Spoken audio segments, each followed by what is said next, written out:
संगमनेरात राजकीय परिवर्तन झाल्यापासूनच पदवीधराचे आमदार सत्यजित तांबे आपल्या कक्षा ओलांडून विधानसभा मतदारसंघातच अधिक सक्रिय असल्याचे आरोप त्यांच्यावर वारंवार करण्यात येतात। त्यातूनच त्यांच्या समर्थकांशी आमदार अमोल खताळ यांच्या समर्थकांचे नेहमीच राजकीय खटके उडत असल्याचे यापूर्वीही वेळोवेळी समोर आले आहे। त्यातून निर्माण झालेल्या राजकीय तणावाच्या पार्श्वभूमीवर या दोघाही नेत्यांनी गेल्या 8 महिन्यात एकाच मंचावर येण्याचेही टाळले होते।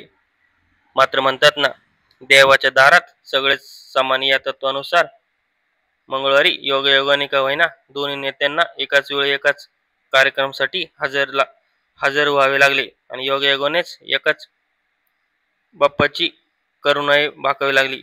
या प्रसंगाच्या छायाचित्राने सोशल मीडियावरती मात्र धुमाकूळ घातला आहे। मोठ्या राजकीय तणावानंतरही काहीसा दिलासा निर्माण झालेला आहे। आमदार सतीश तांबे तसेच आमदार अमोल खताळ यांनी एकाच बाप्पाची आरती केलेली आहे।